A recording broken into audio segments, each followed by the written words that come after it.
even if you're an amazing mom, you might lose your temper. Before we dive into a lesson on ownership, let's just be real for a minute. Last week I talked about the times when our kids aren't getting along. And just because I gave you a strategy on how to deal with that does not mean that we're going to be perfect at it, especially at the beginning. There are going to be times when we as moms lose our cool.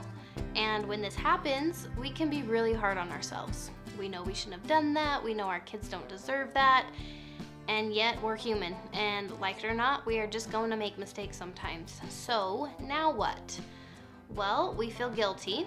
Most of us moms feel guilty pretty often.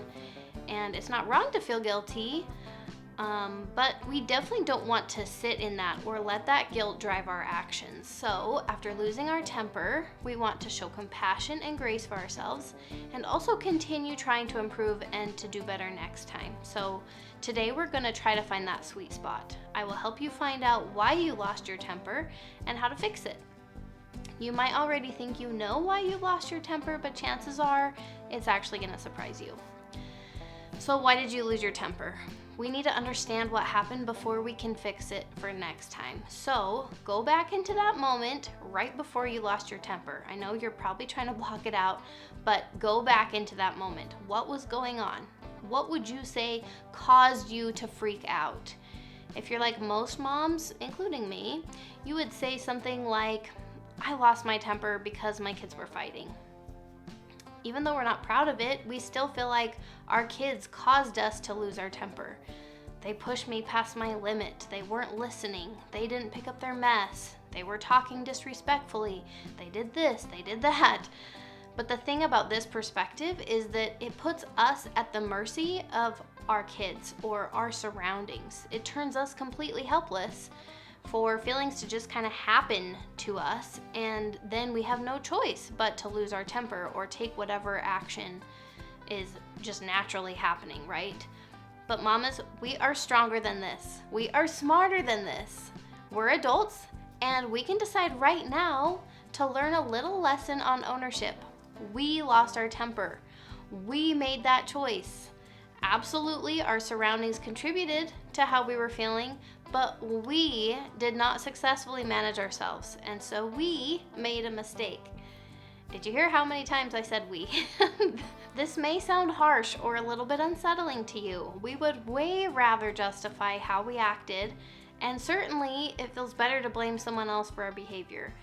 But as we take this ownership, it's so empowering because it means that we get to decide what to think. We choose how we want to feel, and we make the decision about how we're going to act. The more ownership we take in our life, the more control we're going to have over ourselves and over our life. The simple formula is that our thoughts cause our feelings, and our feelings drive our actions. Now, most of the world thinks that it's our circumstances that cause our feelings, but we know better than that now. We know that our thoughts cause our feelings, so that is now going to be our focus. So, let's say that your kids were fighting and then you lost your temper. Your past self might think that you lost your temper because you were feeling frustrated, and you were feeling frustrated because your kids were fighting. But this would mean that every time your kids fight, you're going to lose your temper, and that is just not too encouraging, is it? We want to make a change in our behavior. We want to stop losing our temper, maybe, right?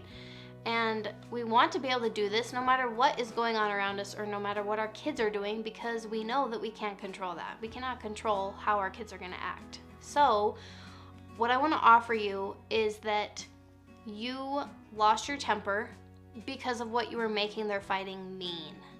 So think back to what was going through your mind. They're fighting. What are you thinking in that moment? Try as best as you can to approach this kind of brainstorming session with curiosity instead of judgment. We want to have compassion on ourselves. So maybe what came to your mind was, they are so naughty, or they're always so mean to each other, or why won't they just stop?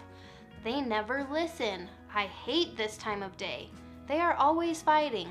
I am so done. Just saying all of these thoughts bring feelings of frustration for me, and I'm not even in the moment. So it would be no surprise if I lost my temper while in that moment thinking those things. All right, I want to do another example. Maybe you lost your temper because you saw your child's backpack on the ground. I have asked them a million times to pick that up. They are so irresponsible. I can't believe they forgot that again. How many times do I have to tell them? I am so tired of picking up after everyone. Why don't my kids just listen to me? Apparently I'm just the maid. Our thoughts can get really ugly sometimes, and we have talked before about them becoming a runaway freight train and really causing us some problems. And that's okay, we're human. It's totally fine, there's nothing wrong with you. We can always make this shift, right? So from now on, we are going to become more aware of all of those thoughts and start being pickier about which ones we are going to allow into our minds.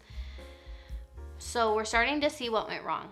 We're noticing the thoughts that are creating a feeling and then driving an action. And this can leave us feeling like a pretty bad mom, let's be honest. It's hard to face and acknowledge the things going through our brain and take ownership of how we've been acting. So it's really important that we show ourselves grace at this point. First, sit with the feeling. Is it guilt? Is it shame? Is it still frustration? What does that feel like? Where do you notice it in your body? Fully let that feeling in. We're not trying to get rid of it. We're not trying to push it away or avoid it. We are just trying to acknowledge it. It's uncomfortable, but you can remind yourself it's not going to kill you, and it really doesn't have power over you. It's just a feeling. So now, since we're really focusing on our thoughts, let's think about some phrases to tell ourselves. Instead of judging ourselves for these thoughts that we're having, let's give ourselves some credit. It's easy to judge ourselves for what just happened. Instead, let's pretend that this just happened to our very best friend and try to give ourselves the same pep talk that we might give that friend. You are such a good mom. You're doing your best. Your kids are so lucky to have you. You have a lot on your plate. You don't have to be perfect. You love your kids.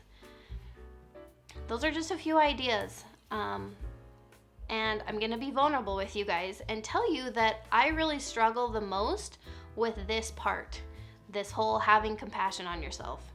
I expect so much of myself, and I've yet to really let go of my expectation of perfection from myself. I honestly get afraid to tell myself these things because I think that it means that then it's acceptable. It almost feels like a cop-out to validate that life can be hard sometimes, and I don't want to be making excuses for my mistakes, and that's why I can skip this step sometimes. Tell me if this speaks to any of you, but truly it's such a hindrance to our progress if we aren't going to love ourselves through our mistakes. It's okay to fail. It's okay to have a hard time. We all fail. We all have a hard time, and having compassion on yourself doesn't mean that you're not going to try even harder next time. So let's think about that next time. We don't want to lose our temper again, right? It might be a little satisfying in the moment, but then we feel really bad, and we know the negative impact that that has on our kids. So we definitely want to show up as our best self next time. So how do we do that? You guessed it, the key is our thinking. We have to practice managing our minds. Notice your thoughts and choose on purpose the thoughts that you want to think. You could say something like, it's normal to feel frustrated. This time of day is hard for most moms. My kids are just being kids. Really, whatever floats your boat and helps shift that feeling a little bit. So another strategy is to focus on the facts of the situation instead of what you're making those facts mean. My child hit his brother. That's completely neutral. It's simply what happened, and it's lacking any drama around what that means about you or your child. It's a very factual statement and has a very clear answer of what needs to happen next. If not, you need to make those decisions, and you can check out my last video for how to do that. But when you've made parenting decisions ahead of time that are in line with your values, parenting in the moment becomes very straightforward, and that just helps us even more to cut out the drama in those moments and be less likely to lose our temper. You are a strong, wonderful mom. You love your kids and you're doing such a great job. Now with this new information, you can start noticing what's going through your mind and course correct as you need to. All I want for you is for you to be able to show up for yourself and for your family in the way that you've always wanted to. Keep working at it, and I will see you very soon.